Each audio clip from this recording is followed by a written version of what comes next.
Welcome back to another episode of Building the Pride here on our Tiddlywinks scheduling that we're doing right now. We don't know when it's going to be, so we can't tell anybody. So, nor do we have an outlet to tell people.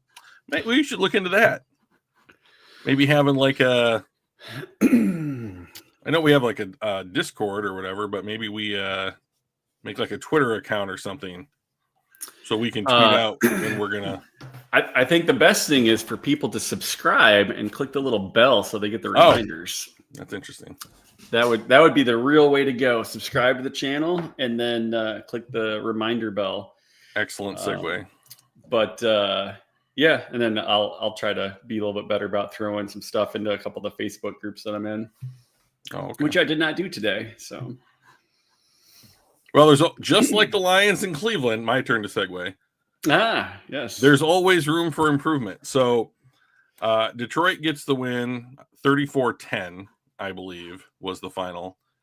And not the kind of game that I would, if I looked at the score, having not watched the game, I would have thought Detroit is just beating the crap out of these guys. I don't really know that that's the... I don't really know that that's what happened.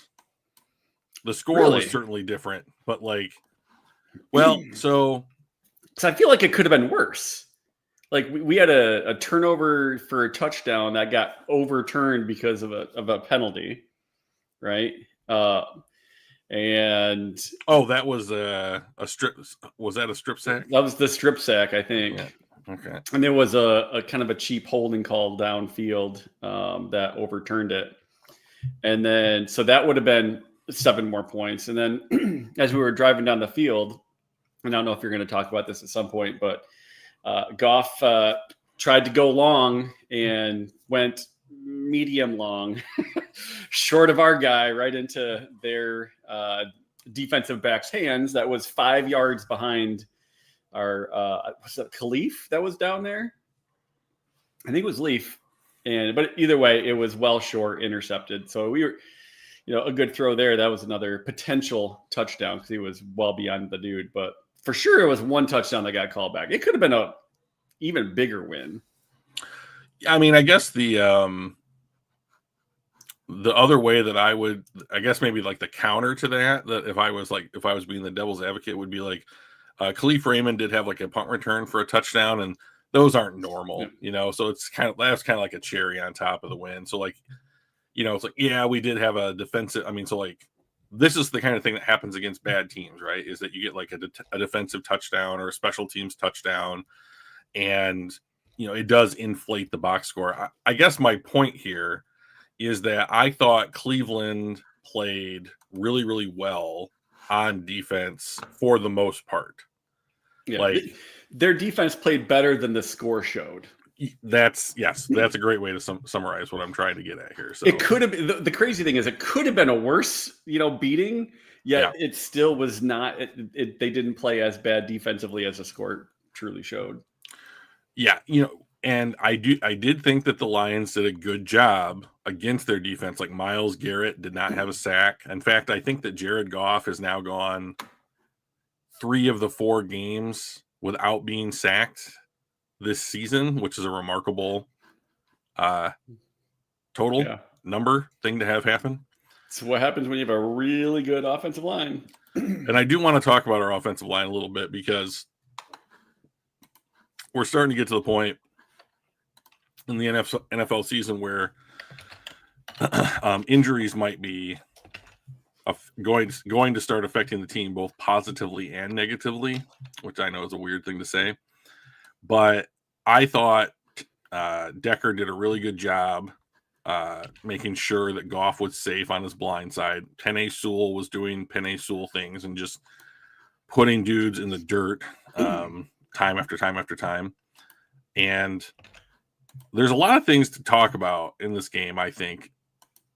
I think the thing that I want to talk about the most is the fact that Detroit's offense is so fluid and so versatile that they can do 2 different things week to week that will carry the offense to a win. Right now, it's Cleveland, and they can do it within a game, right? Right.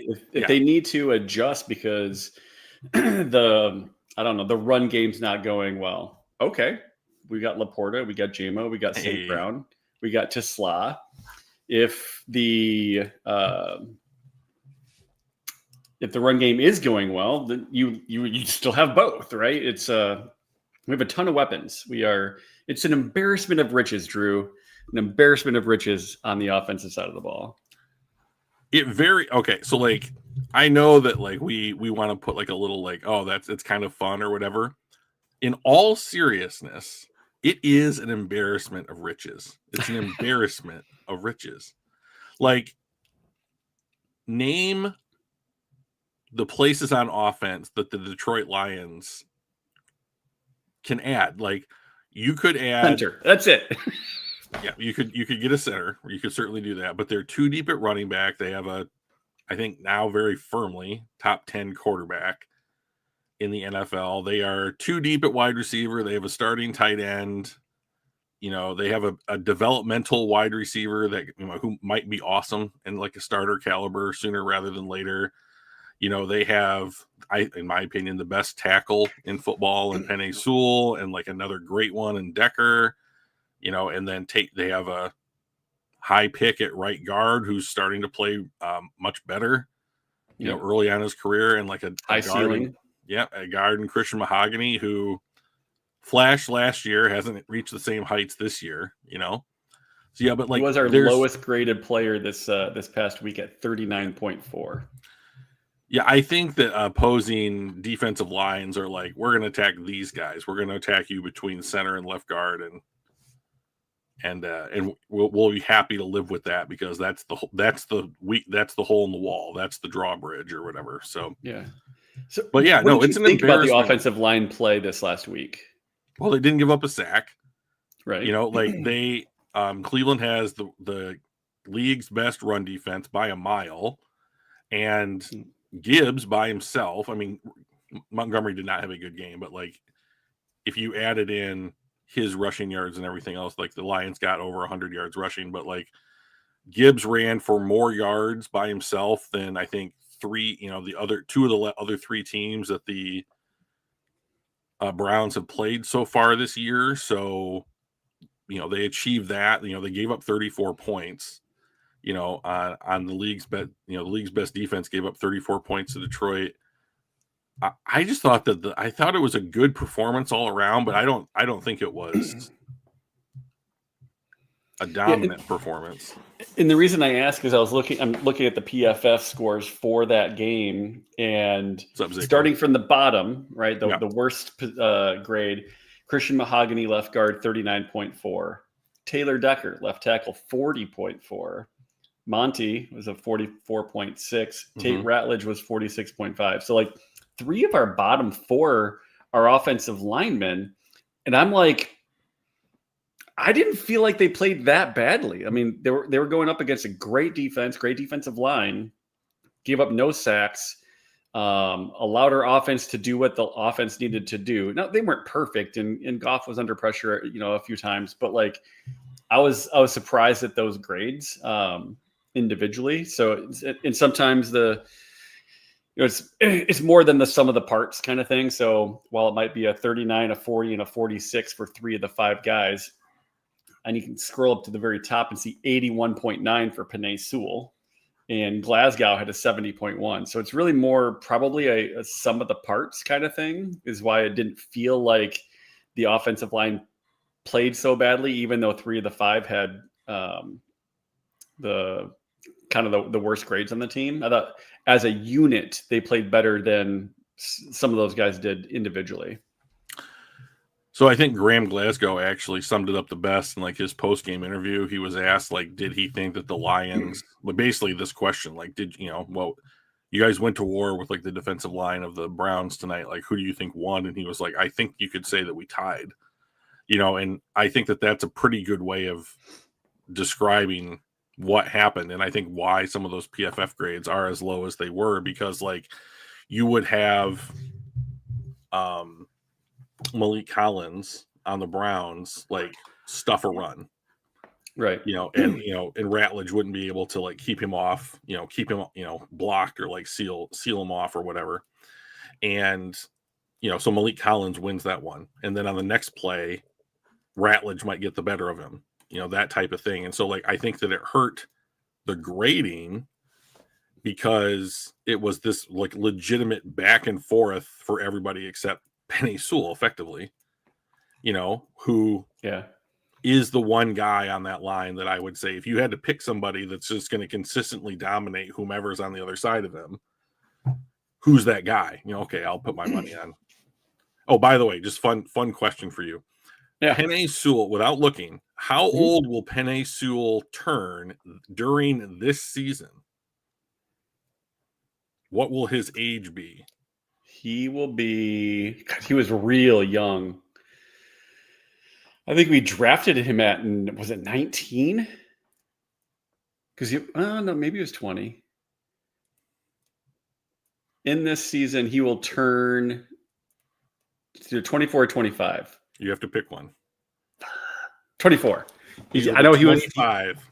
25. Okay, because I knew he was real young. Like he came out of college real young, and I'm like, I don't remember where he's at. But Zaqua, you had it and changed it. Oh, dude. Hey Brian, what's going on, man? So Brian, Zaqua. So, I do think that the kind of the PFF grades are indicative of the fact that this was a punch counter punch type of game between those two lines, and like I firmly believe that the football's won on your lines. Quarterback is the most important position. Games are ultimately determined by offensive and defensive line play, and the Lions were punch counter punch with the Browns defensive line, but our defensive line beat the shit out of their offensive line most of the game. Hutch couldn't be stopped. I'm looking at the PFF information right now for pressures, and their defensive line, Garrett had a 90.5 grade, which is interesting because he didn't get any sacks, but he did have 8 total pressures, 2 hits, 6 hurries. Mm-hmm. As a team, they had 15 pressures. For us, we had 23 pressures. Like our defensive line outplayed their defensive line in that like us versus them. We had 2 sacks, both by Hutch. 6 hits and 15 hurries.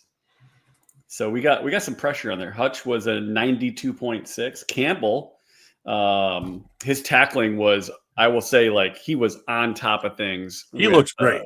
He did. He looks really 89.3, which I think is his highest individual game grade of his career. So he looked real good. You know what's really encouraging to me about Jack Campbell is that like if you go back to the Baltimore game, there was that play where he like is basically playing basketball against Lamar Jackson, right? And like gets in front of him, doesn't let him go anywhere, and knocks the ball out of his hand on 4th down. And like so he forced a fumble, but like there was a turnover either way, right? Yep.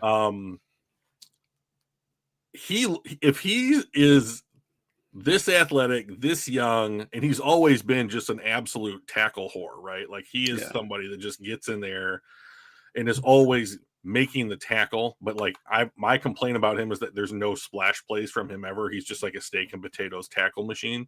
Yeah. But like if he's gonna start drifting into that area where he's gonna make a couple of splash plays, even a season, this guy is gonna be considered one of the better linebackers in football. So he had 90 tackles last year. Yeah.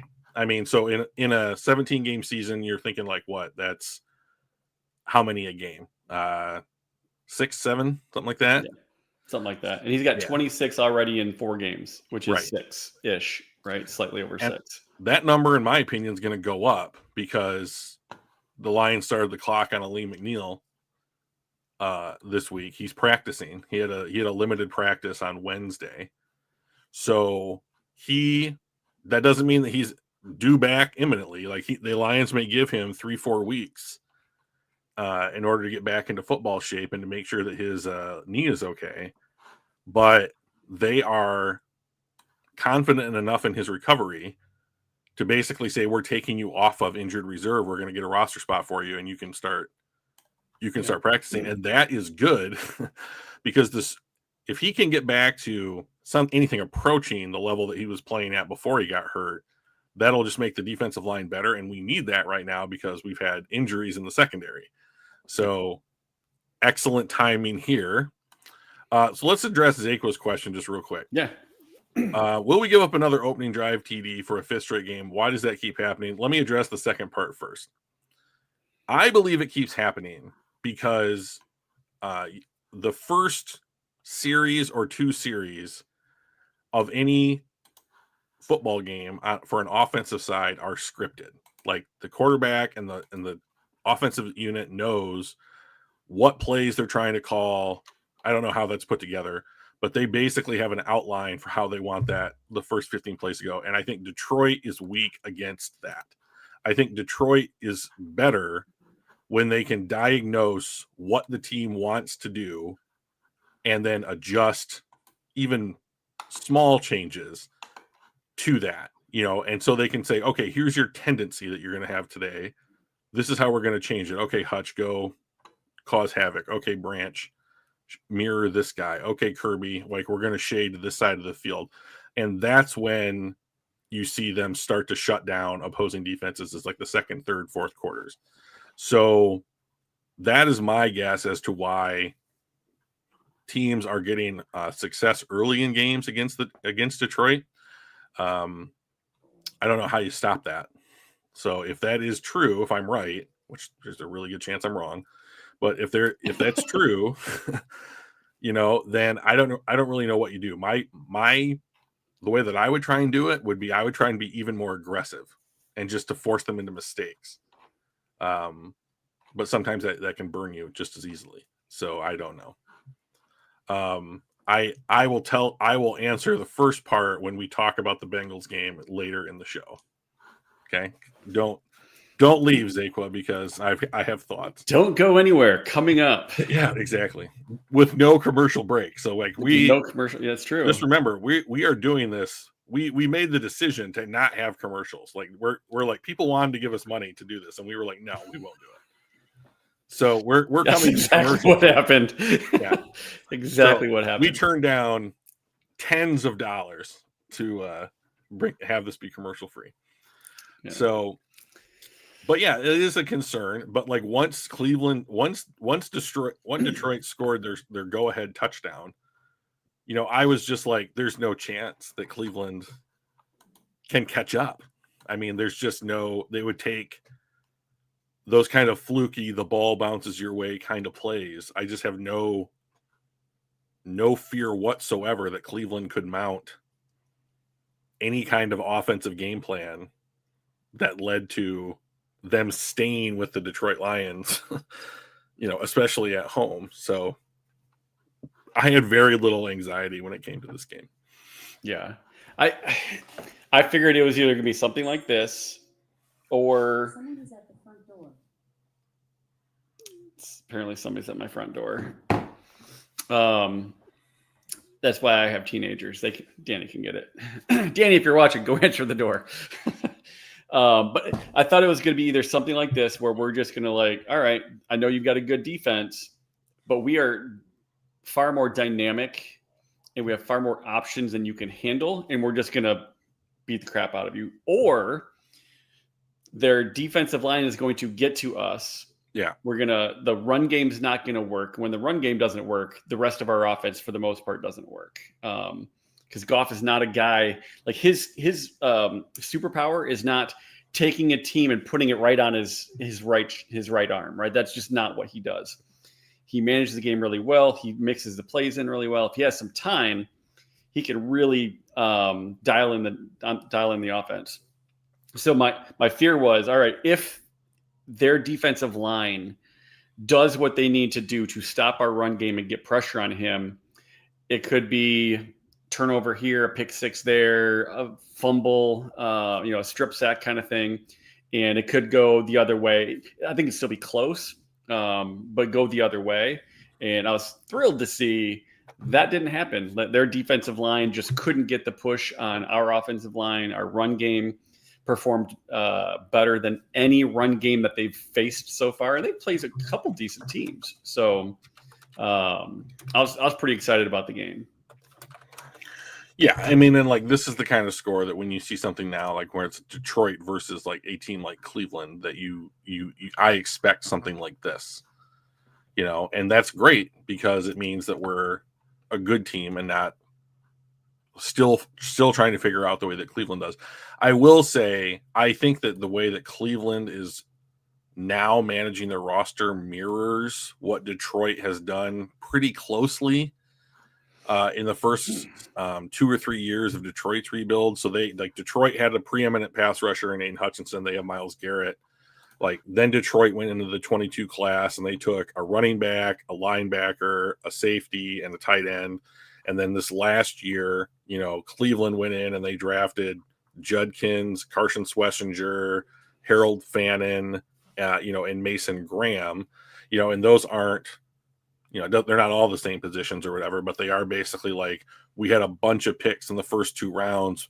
We spent them on like football players who are like really good at like what they're going to do. And they're all going to grow up together on the roster, So I think that Cleveland is in a position to become a franchise that can eventually support a good starting quarterback. Like that is what Detroit has done. Like Detroit has raised the level of their floor, and that has allowed Jared Goff to be the best version of Jared Goff, right? So I think that Cleveland is raising their floor, especially with this last draft class. And like if they continue to do well drafting and like roster building, I think that they can get to a point where it's like, okay, we can support this. I mean, Jared Goff was only going into year 5 when we got him, so like we could support this bad situation, quarterback in a bad situation, or this veteran who it didn't work out with his first team, but like we can make him, or we can get the number 1 pick in the draft and like, next year maybe it's Arch Manning and hope to hit. Right, exactly. Something like that. They set themselves up for as many ways to get a good starting quarterback as there are in football. And so Kirk Cousins is going to be looking for a spot to go probably next year. He is done. He is straight up kaput as far as I am as bad as Penix played, and the fact that they're like, we're still not going to put you in. And you're like, what?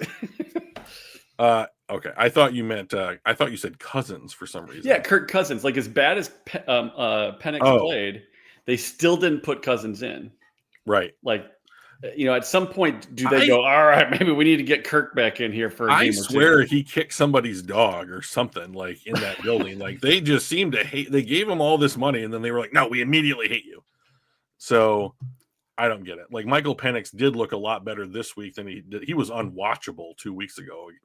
Right. And yet they were sticking with him, which, maybe that's what he needs, is to have someone show faith in him even through unwatchable play. But like, if it's unwatchable for the first half of this next game, do they go, all right, Kirk, we're gonna go back to you?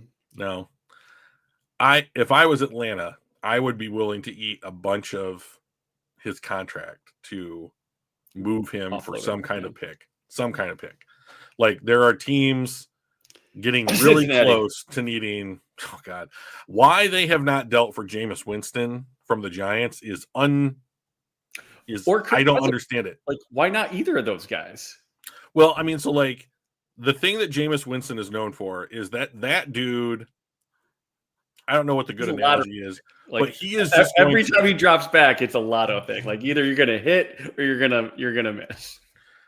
Jameis Winston wants to like, he is going to live. He is just embraced. Like I'm going to live and die by just trying to hit the big play. Right. And so like the best thing that I can say about Cincinnati right now is that they have 2 receivers who help make up for a lot, of that kind of like variance, and Jake Browning in Cincinnati is only targeting T. Higgins and Jamar Chase. Good. They're their best players. Yeah.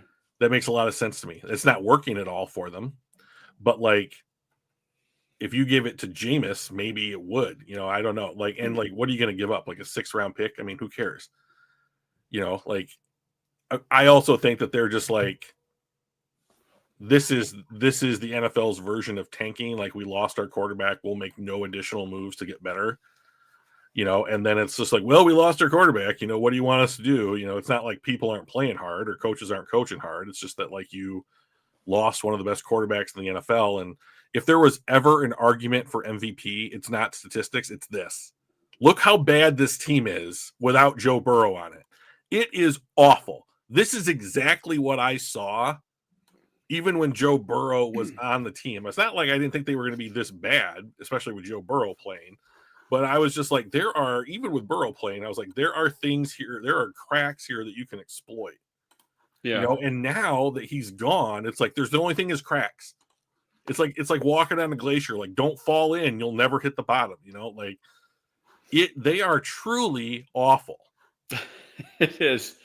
I feel bad for our buddy John, who's the big Bengals fan, because Burrow to Chase and Higgins is the only thing to look forward to with that team.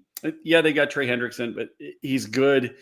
But the thing to look forward to is that combination of Burrow plus elite receiver, and they've got two of them. And when the fulcrum of that, the quarterback, when he's not there, you're like, I got nothing to look forward to with this team. Yeah. And they've got 11 million. I'm looking at over the cap. They've got 11.7 million in cap space right now. I feel like that's enough money to go out and get either Jameis Winston or Kirk Cousins, or I don't even know who else would be out there as a potential better than what we've got kind of backup. So, like, here's my thing is that, like, those kinds of moves, say they make a trade for literally anybody. Yeah. They would say, we have made an attempt to get better, right? Mm-hmm. It does not matter. I mean, the only way that works is, like, let's say they trade for Kirk Cousins or whatever. You give up some kind of pick. He comes in and he has this kind of like Andy Dalton, Sam Darnold, like, resurgence or whatever. And like, you start eking out victories or whatever. You making the playoffs? I mean, I know Baltimore is bad right now. And like, if there is a time that you can sneak a divisional win, like win your division, it's right now in the AFC North, when Cleveland's bad, Baltimore is bad. Baltimore's got Jackson out for 2, possibly 3 weeks. I think the Steelers are a mirage right now. Like, they played well in London, but I don't think that's maintaining over the entire course of the season. So, I mean, I think that if you could make a case that it's like, we saw that the division doesn't have a clear contender. So we went out and made this move to try and become that team and make the playoffs. And I'm like, you're so much better off. Like, Cincinnati is just so much better off being like, we're going to keep all of our picks. We're going to have somewhere between the top 5 and top 10. This year's not our year. It's just, it didn't work out. We're going to wait for Joe to come back, and now we're going to fully support Joe. But, like, we also have to say now, I think that there is enough of a sample size. Joe Burrow is injury prone. And, like, you have to do something to mitigate the possibility of him getting hurt again.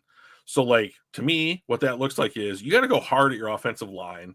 You got to draft a running back that's good in protection. You got to bring in like your second or third tight end that can come in, and basically say, like, I'm a real effective, like, chipper. I can hold my own against, like, smaller pass rushers. You got to do stuff that just keeps him from not taking hits. And, like, part of it, not all of it, part of it is Joe Burrow's fault. Like, he has come out and said in interviews, like, I am going to hold the ball to try and make a play, because what is the difference if I take a sack on, like, 3rd and 9 and punting? Yeah. Like, we're netting. You might break an arm, right? Separate a shoulder, turf toe is probably not a sack related thing, but yeah. Correct. Well, I mean, this time I think it was. I mean, if you go back and look at the play that he got hurt, like, he is swimming like a fish, like a small fish with a bunch of bigger fish after him in the pocket, and somebody eventually got him. And, like, the way that he pushed off trying to get away is what popped the ligament on his toe.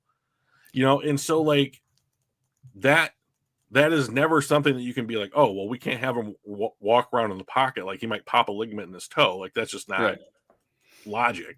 That's just a fluke. But like having him not get pressured, so he has to do that at all, would like if you can get that down 5 times, like 5 fewer times a game, right? Like that's much better. Your chances for injury go away, right? Yeah, we will talk about that reduce. More. Yeah, reduce. Yeah, that's you got to.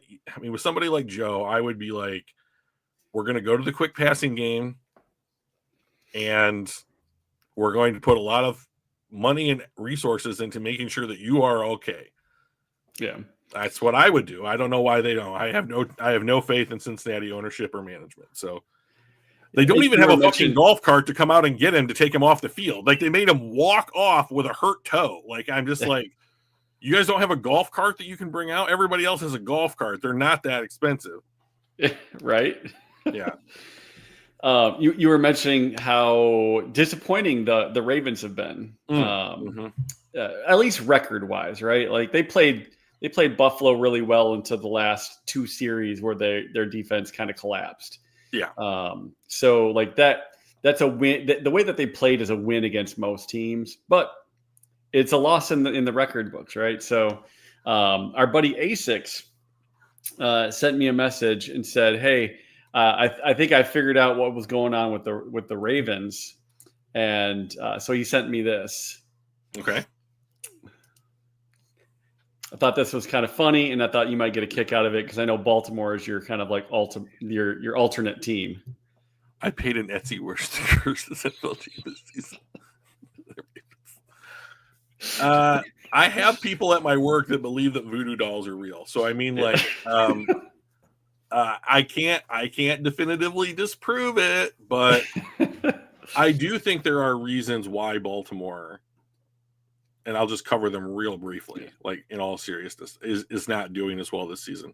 Number one, there are injury problems on the Ravens. They have even against us, like Nnamdi Madubuikwe and Kyle Van Noy, former Lion, didn't play. Those are guys who are Pro Bowlers. Try 19. Come back when you get into double digits. Right. Like, see that, like the Lions have set another bar for like, oops a daisy, this was bad, right?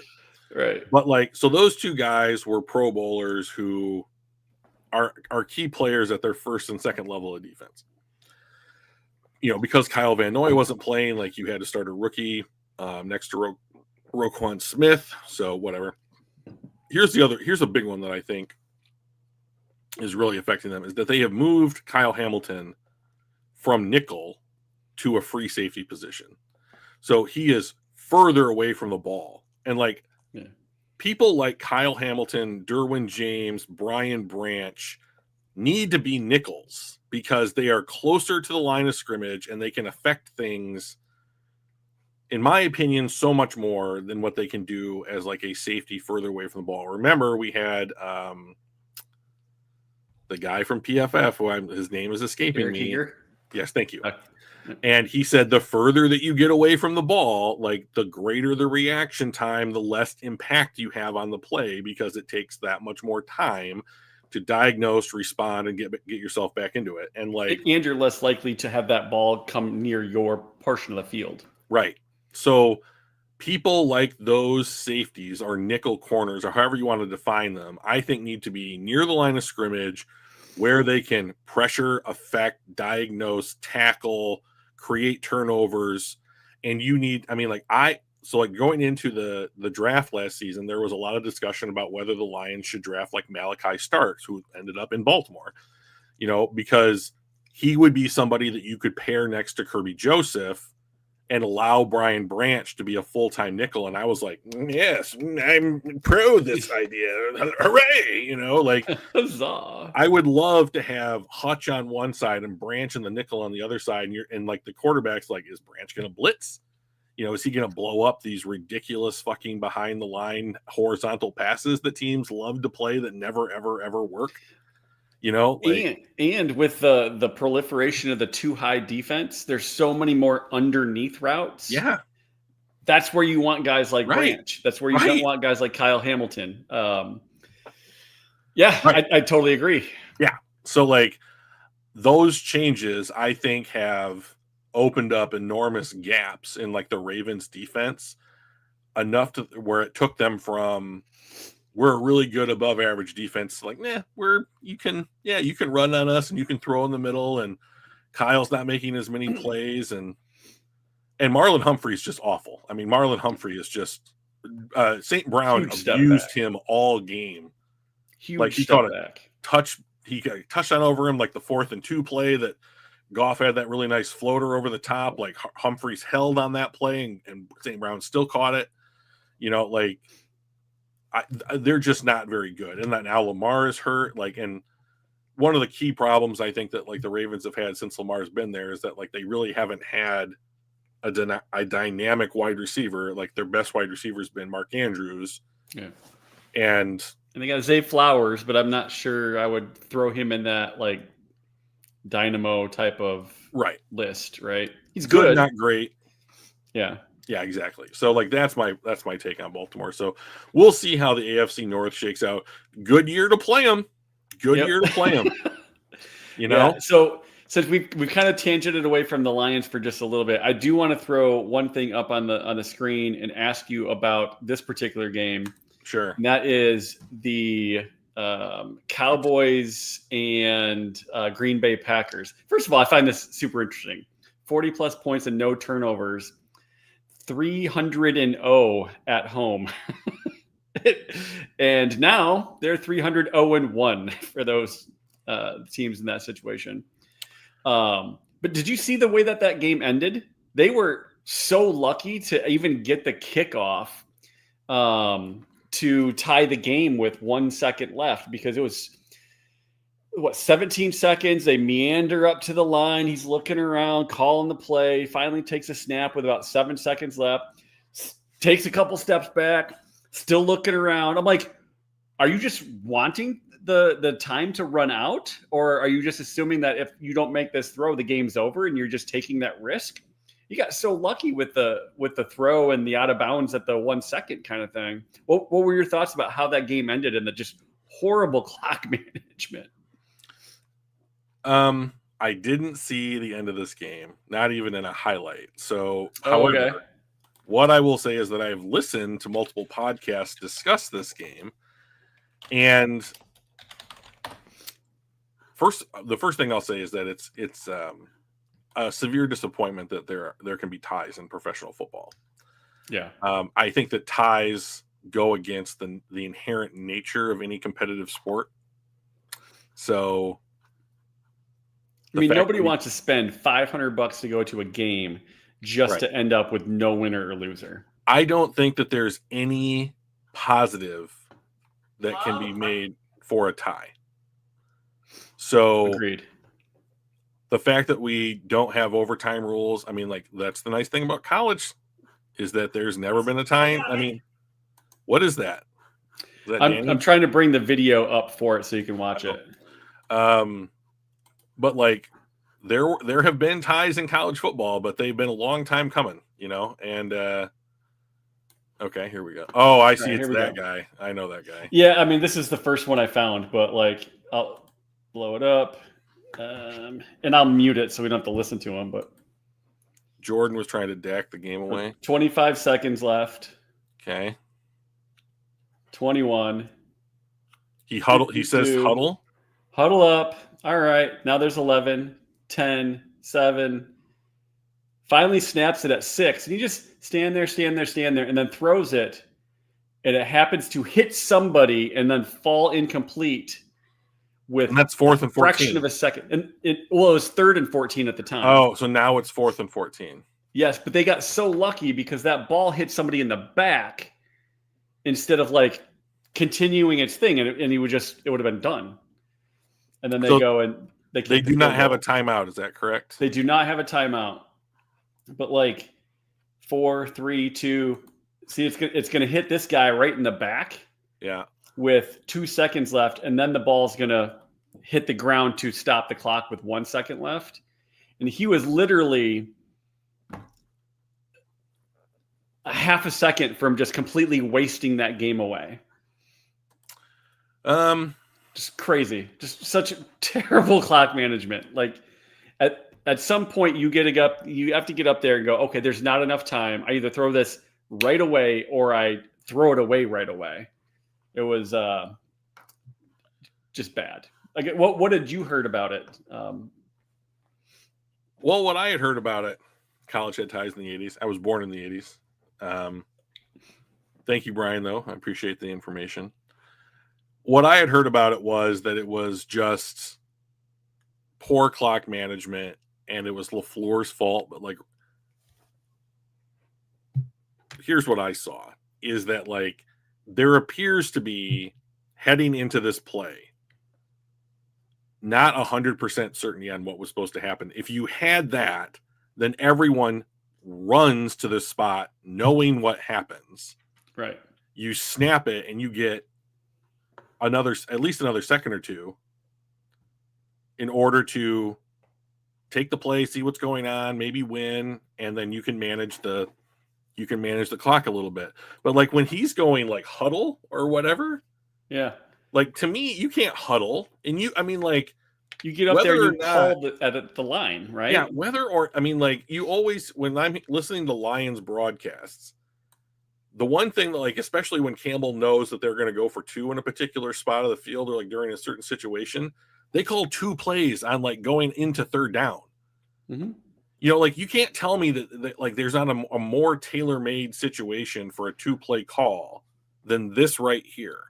Yeah. So like when he's looking, he shouldn't have to look around.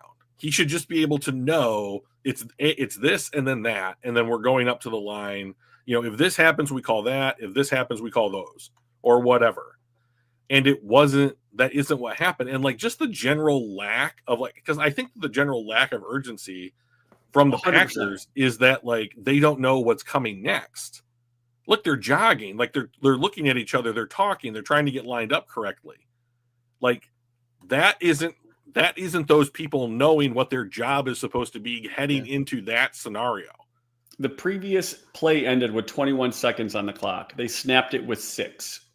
Yeah, so like just wasting 15 seconds in that situation to like get the play call and line up correctly is inexcusable. Now they're lucky that they got to kick a field goal, you know, but what they probably did was cost themselves an opportunity to try and win the game, right? Yeah. So now, how long are overtime periods in the NFL? 10 minutes? They're only 10 minutes now. They were 15. They dropped it to 10. I wonder if you clocked how long each team in college football has when you start them on the 25, how long they possess the ball, how many possessions you can get through in 10 minutes. Because I'm betting it's like 3 possessions. Yeah. Team A, Team B, Team A again. So, like, I understand that the NFL doesn't want games because of broadcasting schedules to run another 45 minutes to an hour or whatever it is, right? But you can't have ties. Yeah. You cannot have it. It's stupid. They're just dumb. And like you said, like if you are a Cowboys fan, if you're paying $500 a ticket, you need to have an outcome. Yeah. This is not an outcome. This is like, well, we kind of a win. Not as good as a win, not as bad as a loss. We didn't lose. Right. You know, or whatever. So the fact that the conclusion ended up being what it is the real tragedy to me. I'm convinced that like this exact reason is why the Lions are going to own the Packers. And I know it didn't happen in game 1, but like I'm very excited about game 2 at Thanksgiving. Is that like Matt LaFleur is passive? All right, I should say he is more passive than Dan Campbell is. And I don't think that he's as good of a communicator. And like these are the things that something happened on that play where that is coaching. That is not Jordan Love's fault. It's probably both. Like Love needs to be aware of like, all right, I need to get up there a little bit quicker. Oh, it's 6 seconds left. If I don't see someone wide open right away, I'm throwing it into the ground. Like part of that is some awareness. I agree. I also think like he didn't have I mean, like the fault to me lies in that 16 seconds between the two plays. Right. And the question is, did they get 2 plays in the first time and it just took him a while to process and get it out there, or did coaching not give him the two plays and what to do in that situation? I'm betting we won't ever know. Right. I would bet you'll never know, but like, so anyway, let's we got about 15 minutes left in the show. So let's talk real quick about our Lions offense. Sure. These are some of the stats.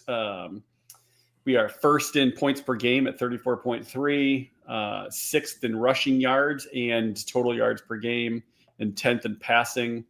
Our third down percentage is 41.5%, which is good for 11th. So like, I think overall, I think we're doing real good. Like those are the numbers that people that are Super Bowl contenders have, right? Good everywhere. It's not like, oh, I'm really good here, but I kind of suck over here. We're just kind of good everywhere. So I want to throw a little cold water on that in this respect. When we looked at the schedule prior to the season, we the Lions schedule is tough, right? Like all these really tough teams, and it still is. Let's look at the records of the teams that we've played. Green Bay is 2-1-1. Baltimore is 1-3. Cleveland is 1-3. The Bears are 2-2. So there is not technically, the Packers have a winning record. Right.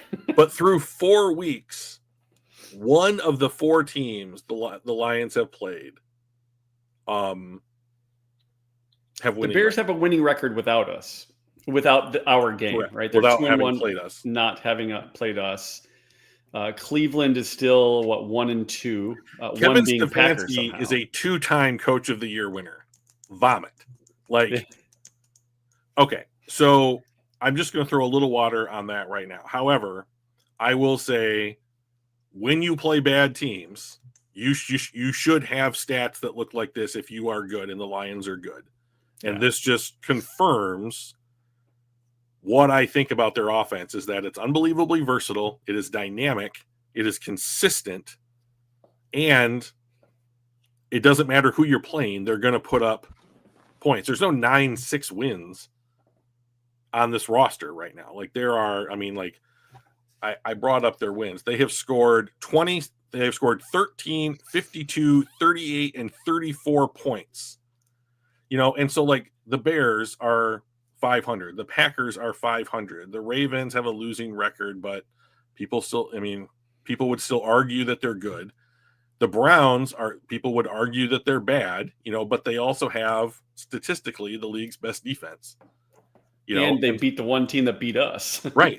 So like this, that's the great thing about sports, right? Is you get these like carousels of like logic, like Green Bay beats Detroit, Detroit beats Cleveland, Cleveland beats Green Bay. Who's the best team in that group? Right. It's Detroit. We don't know, but it's Detroit, right? We'll see the next time one of those people in that carousel meet, right? Exactly. Which is going to be us on Thanksgiving. I very much want to win that game. Like I want to win the Thanksgiving game by default more than any other game of the year. So that's kind of I have a lot of expectations for that game, so I could be really disappointed. But so let's talk about. So, anyways, the Lions. I don't know what else we can say about the Lions' offense other than it's good, it's consistent, it's dynamic, and they don't make a ton of mistakes. Like, I would love it if Jamo. I think Jamo needs to just hang out with St. Brown and just do catching drills all off season, do nothing else. He had a real bad game. He dropped a couple really big, important passes that should have been easy catches. Yeah, to me, like I've always had the rule, like if it hits you in the hands, you should probably catch it. Like you're getting paid millions of dollars to do that. So, and that's not entirely fair, but it's mostly fair. Yeah. Well, and the one long one, he turns to the inside, realizes the ball's on the outside, has to turn back around. Yeah. And to me, there's usually, by default, you typically will throw the ball to the inside. So, I think he turned the correct way to start, right? Because you tend to throw it to the inside, gives the receiver a little bit more room if you're off target a little bit. The outside is really for those back shoulder throws in very specific circumstances where the defense is, or the defenders in certain like body positions and stuff. I don't think it was that way. Like I think it was just an off-target ball. He looked one way, thinking this is going to be where it is, right? And then nope, and he has to turn around and adjust. So I kind of blame him about half and Goff for half on that one. If you're going to throw like, a percentage of blame, I think a chunk of it is like, if you would have just thrown it to the inside, it would have been fine. He wouldn't have had to, adjust his body, and twisting your body on the run like that from one way to the other at a last second is not easy to do. But outside of that, the other two I thought were real should have had. Yeah, he's paid to for catch an the ball. $83 million receiver. Well, he doesn't start earning that until 2 years from now. So yeah, well, give him a couple years to work on his hands. A couple more years. Let's talk about Cincinnati. We're be in Cincinnati. I think this is going to be the largest margin of victory that the Detroit Lions have this season, and I don't think it's close. I think we're 10.5 point favorites right now, and it's going to be ridiculous. Bet the over, baby. That is ridiculous. If I had money in my DraftKings account right now, I would be betting the over so fucking hard. So I'll give you a score prediction. 45-3. 45-3. 45-3 is what I think this game is going to look like. So Zakwa was like, do we get off the schneid of allowing a first drive touchdown in this game? I don't think Cincinnati has a fucking chance. They can't run the ball. They can't pass protect. Their defense is bad. If Detroit doesn't score every single time that they have a possession, I would be shocked. And disappointed. The only thing that I was worried about heading into this game before the season was Joe Burrow's really good and he might just go fucking Batman or whatever on the Detroit Lions. He's not playing. Yeah. The one thing we had to fear was fear itself, and fear is gone. Nothing about this. There is the only thing that I can logically come up with that I think poses any risk to the Detroit Lions at all is Terrion Arnold and DJ Reed got hurt against Cleveland. And you are going to have to start people who haven't played in the secondary. So here's what I would do. I would put Amik Robertson and Brian Branch at corner.